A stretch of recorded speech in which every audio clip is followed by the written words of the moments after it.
یہ ہمارے لیے بڑی مبارک گھڑی ہے، ساعت ہمایوں ہے۔ یقیناً اہل اللہ کی صحبت ایک عطیہ ربانی ہے، اور ہمارے درمیان شیخ طریقت عارف باللہ مخدوم گرامی حضرت مولانا محمد قمر الزمان صاحب الہ آبادی دامت برکاتہم تشریف فرما ہیں۔ آپ اس وقت مرجع خلائق ہیں، ملک و ملت کی آبرو ہیں، خمخانہ محبت کے بادانوش اور پیر مغاں ہیں، اور تصوف کے اس مقام پر ہیں جہاں بوریائے بوزر اور سریر سلیمان یکساں نظر آتے ہیں، اور جن کے بارے میں اقبال نے کہا کہ کوئی اندازہ کر سکتا ہے اس کے زور بازو کا کہ نگاہ مرد مومن سے بدل جاتی ہیں تقدیریں۔ میں حضرت مولانا سے بصد احترام گزارش کرتا ہوں کہ ہمیں اپنے خطاب سے مستفیض فرمائیں۔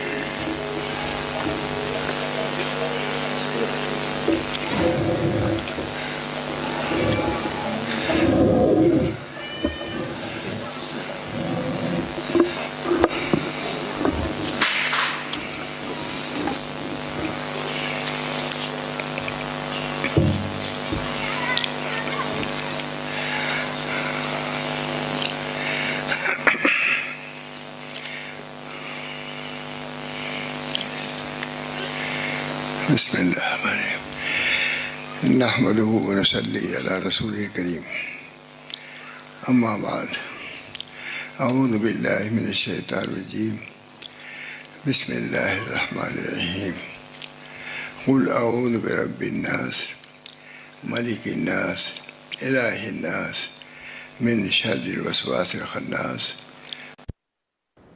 فی صدور الناس من الجنۃ والناس۔ السلام علیکم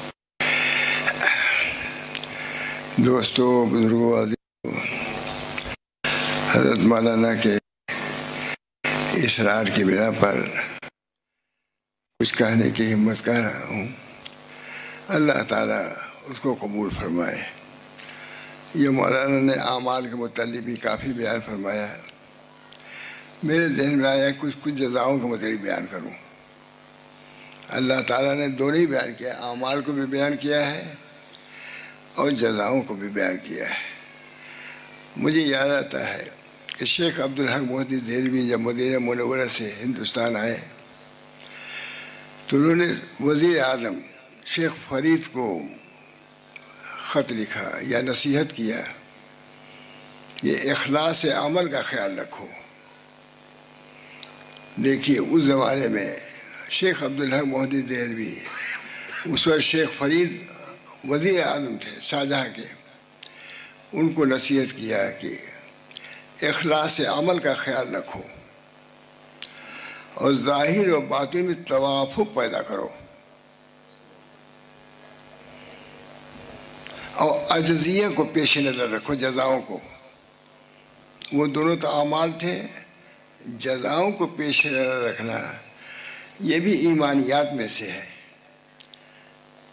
کوئی کہے کہ ہم کو صرف عمل سے تعلق جزا سے نہیں تھی، بے ادبی ہے۔ چوں تما خواہد زمن سلطان دیں، خاک بر فرق قرات باز دیں۔ جب اللہ تعالیٰ چاہتے ہیں کہ ہم سے جزاؤں کو طلب کریں، پھر کوئی کہے کہ جزاؤں کی ضرورت نہیں ہے، بے ادبی گستاخی ہے۔ اللہ تعالیٰ چاہتے ہیں کہ جزاؤں کو ہم سے مانگیں، طلب کریں، تاکہ ہم جزائیں دیں۔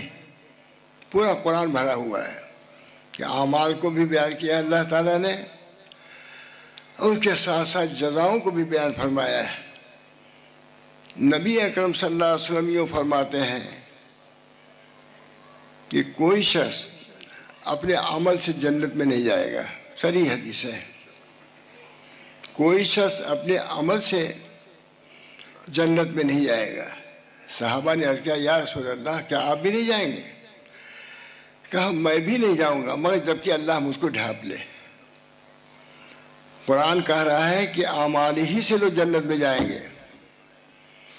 نبی اکرم صلی اللہ علیہ وسلم فرماتے ہیں کہ اعمال سے جنت میں نہیں جائیں گے، اللہ کی رحمت سے جائیں گے۔ بظاہر تو تضاد معلوم ہوتا ہے۔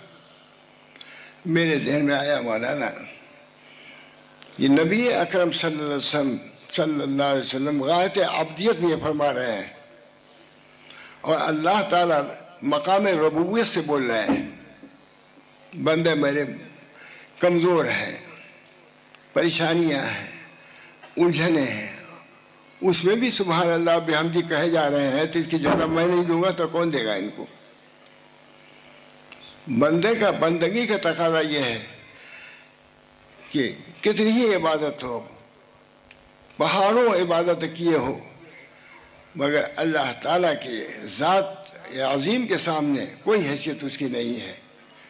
نبی اکرم صلی اللہ علیہ وسلم مقام عبدیت سے بول رہے ہیں، اور خدا تعالیٰ مقام ربوبیت سے بول رہا ہے۔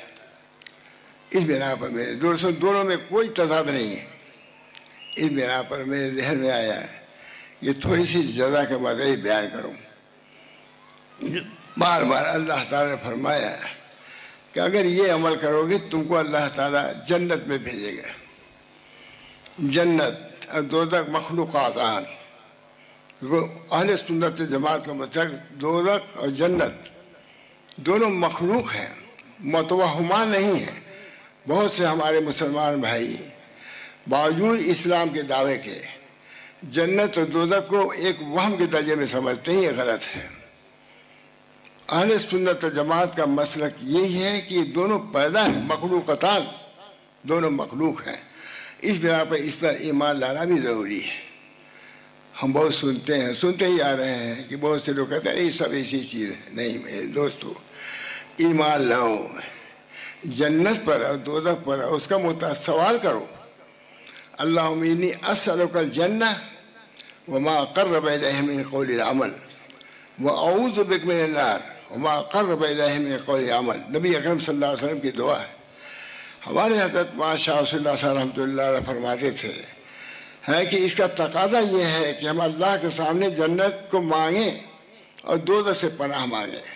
عبدیت کا تمہارا تقاضا ہے کہ دعویٰ انانیت نہ کرو، بلکہ اللہ تعالیٰ کے سامنے جھک جاؤ۔ تمہاری بڑائی اسی میں ہے کہ اللہ کے سامنے جھکو۔ اسی بنا پر میرے دوستو دعا میں سب سے زیادہ قرب ہوتا ہے، کیونکہ اس پر بندہ جھکتا ہے۔ سجدہ میں سب سے زیادہ قرب ہوتا ہے، کیونکہ افضل عزو کو، اشرف عزو کو افضل شے پر رکھتا ہے۔ اس بنا پر اللہ کو سجدہ بہت پسند ہے۔ میرے دوستو بزرگوں، اللہ کے سامنے جھکنا، اپنی عبدیت کا اقرار، اللہم انت ربی لا الہ الا انت، اللہم انت ربی، آپ میرے رب ہیں، کوئی معبود نہیں۔ یہ اللہ کو رب بہت پسند ہے۔ جتنا آدمی رب کو پکارے گا اتنی ہی اللہ تعالیٰ کا قرب حاصل ہوگا۔ چنانچہ لکھتے ہیں کہ ایک مرتبہ اللہ کہنے کو دنیا مافیہ سے بہتر سمجھو، کچھ نہیں کر سکتے اللہ کہو۔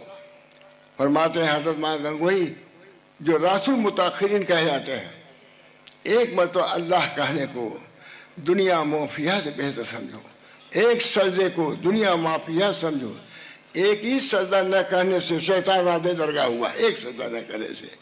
اسی طرح ایک سجدہ کرنا دنیا مافیہ سے بہتر ہے۔ میرے دوستو یہ وقت ہم کو حاصل ہے۔ اخیر میں میں تو سمجھتا اسی بنا پر امام بخاری لکھا ہے کہ کچھ نہ کہو تو یہی کر دیا کرو، سبحان اللہ بحمدہ سبحان اللہ العظیم، نجات کے لیے یہی کافی ہو جائے گا۔ اس حدیث کو لکھنے کے لیے امام بخاری نے غسل کیا، 2 رکعت نماز پڑھا، تب اس حدیث کو لکھا۔ عام طور سے کہ بخاری نے ہر حدیث کو غسل کے بعد لکھا، 2 رکعت نماز پڑھا۔ مولانا تقی الدین صاحب تمام محدثین موجود تھے، مولانا میں نے بیان کیا، مولانا تقی الدین صاحب تو وہی سے محدث تھے سینکڑوں ہزاروں۔ میں نے کہا دیکھیے ہے کہ ایک حدیث لکھنے کے لیے امام بخاری غسل کرتے تھے، 2 رکعت نماز پڑھتے تھے، تب اس کو لکھتے تھے۔ اس لیے یہ حدیث پاک ہے رسول اللہ صلی اللہ علیہ وسلم، حضور اقدس صلی اللہ علیہ وسلم پاک، تو آپ کے ہر قول پاک ہے۔ اس بنا پر غسل سے ظاہری طہارت حاصل کیا اور نماز سے باطنی طہارت حاصل کر کے لکھا۔ ہم کو بھی ہر حدیث کے مطابق یہی سمجھنا چاہیے، حدیث کی قدر ہونی چاہیے۔ حضرت امام مالک رحمۃ اللہ علیہ تشریف لے جا رہے تھے، ایک صاحب نے کہا کہ کوئی حدیث سنا دیجیے. کہا اس کو درے لگاؤ, یہ بے ادب ہے. کیا چلتے چلاتے حدیث سنی جاتی ہے, سنائی جاتی ہے؟ اس روایت کو میں نے کتنی مرتبہ حضرت امام محمد حماد صاحب سنا. اس نے کہا, وہ بھی مخلص تھا, کہا حضرت 2-4 درے اور لگا دیے, حدیث تو سنا دیجیے. وہ بھی مخلص تھا. بہرحال میرے دوستو, اللہ تعالیٰ نے ہم کو دین دیا ہے, بہترین دین دیا ہے. اللہ تعالیٰ نے دین اسلام کامل دین دیا. الیوم اکملت لکم دینکم. کسی نبی کو دین پورا نہیں دیا. آدم علیہ السلام سے جو دین کی بنیاد چلی تھی, نبی اکرم صلی اللہ علیہ وسلم نے ایک اینٹ رکھ کے اس کو پورا کر دیا. چون تما خواہد من سلطان دین خاک برفر کے کناز بازتی ہے. میرے دوستو, اس نیت سے کرو. لکھا ہے, شاہ ولی اللہ صاحب نے لکھا ہے کہ اصل تو یہی ہے کہ عمل اللہ کے رضا کے لیے کرے. اصل یہی ہے, اللہ کی رضا کے لیے. لیکن اگر جزا کے لیے بھی کرتا ہے تو اس درجے کو تو نہیں ہے, لیکن جب بھی اخلاص کے منافی نہیں ہے. میں نے دیکھا شاید اخلاص کے منافی اگر عمل کر رہا ہے تاکہ ہم کو جزا ملے, جنت ملے, ہے تو یہ بھی اخلاص کا اعلیٰ مقام تو نہیں ہے, لیکن وہ بھی اخلاص کا ایک درجہ ہے. اس بنا پر اعمال کی جزاؤں کو پیش نظر رکھ کر کے ہم کو عمل کرنا ہے. اللہ تعالی ہم سب کو توفیق دے. اب جنت کی جزاؤں کا سارا تصور کیجئے. فرماتے ہیں, علماء فرماتے ہیں, جو صاحب کشف علماء تھے, انہوں نے کہا ہے کہ ثابت ہے کہ جس وجہ کو, جس حسن کو بندہ چاہے گا, حسن کا بازار لگے گا وہاں جنت میں. حسن کا چونے کا بازار لگتا ہے, سفیدی کا بازار نہیں لگتا کہیں آتے میں. وہاں حسینوں کا بازار تو یہاں ہے, لیکن حسن کا بازار نہیں. وہ جنت کے ساتھ خاص ہے. یہ مضمون میں نے فرانس میں بیان کیا مولانا نے, جب ٹاور سے اترا تو میں نے بیان کیا ہے کہ حسینوں کا بازار بہت ہے, یہ حسن کا بازار نہیں ہے. آدمی جب جائے گا تو جو حسن پسند آئے گا اس کے چہرے میں آ جائے گا. ہزاروں لاکھوں حسن اس چہرے پر رہے گا, اس چہرے پر کوئی بدنمائی نہیں ہوگی. نہیں, 2 حسن آ جائے, 2 مرتبہ اس کو کر دیا, حسن ختم ہو جائے گا. لیکن اس چہرے پر, یہ جنت کی خصوصیات میں سے کہ جو حسن آ چکا پہلی مرتبہ وہ زائل نہیں, کیونکہ اللہ تعالیٰ کے کوئی چیز کیا ہے, فانی نہیں ہے, دائم ہے. جو حسن آ گیا چہرے پر رہے گا, اس پر ہزاروں لاکھوں حسن آ جائے گا, لیکن اس میں کوئی تفاوت نہیں پیدا ہوگا. لکھا ہے کہ آدمی چاہے گا ایک پھل کھانا, سیب کھانا چاہے گا, سیب کوئی چیز پھل کھانا چاہے گا, وہ چاہے گا نہیں اور منہ میں پھل وہ آ جائے گا. اور جو منہ میں پھل آیا وہ پھل ٹہنی پہ لگا ہوا رہے گا, کیونکہ اگر ایک لمحہ کے لیے وہاں سے جدائی ہو جاتی ہے تو یہ دوام کے خلاف ہو جائے گا. اور جنت میں جتنی چیزیں ہیں دائم ہے, فانی نہیں ہے. جو پھل آپ نے کھایا وہی پھل ہے جو لگا ہوا تھا, اور جو کھا لیا جب بھی وہ لگا ان میں کوئی فرق نہیں آئے گا. میرے دوستو, ایسی جنت ہے. اللہ تعالیٰ نے جنت جو کہا ہے, جنت کے طالب بنو, جہنم سے پناہ مانگو. جنت سے دونوں چیزیں ہیں, طلب جنت جملہ آداب میں سے, بلکہ طلب جنت یہ خود اعمال میں سے ہے. جنت کو طلب کرنا یہ خود اعمال میں سے. اس بنا پر میرے دوستو بزرگوں, اللہ تعالیٰ نے جو ہم کو یہ دین دیا ہے, بہت مبارک دین ہے, بہت قیمتی دین ہے. جس کو جتنا ملا ہے اللہ کے قدر کرنی چاہیے کہ اللہ تعالیٰ نے ہم پر خاص فضل فرمایا کہ ہم کو دین اسلام سے اللہ تعالیٰ نے بہرور فرمایا ہے. اس بنا پر مولانا نے فرمایا, میں نے کہہ دیا کہ اعمال کا ذکر ہے, عجزیہ کا بھی ذکر سنا کرو, پڑھا کرو, تاکہ رغبت ہو. جزائیں جب سامنے آئیں گی تو اس کی طرف رغبت ہوگی. رغبت ہونا اعمال کی طرف پھر بڑھائے گا. چنانچہ لکھا ہے, حضرت عائشہ رضی اللہ تعالیٰ نے فرمایا, حجت البالغہ میں لکھا ہوا ہے کہ شروع میں زیادہ جنت کی آیتیں نازل ہوئیں اور دوزخ کی آیتیں نازل ہوئیں, تاکہ جنت کی آیتوں کو سن کر کے جنت کا شوق پیدا ہو, تاکہ اعمال صالحہ کرنا اس کے لیے آسان ہو جائے. اور جہنم کی آیتیں اس وجہ سے نازل ہوئی.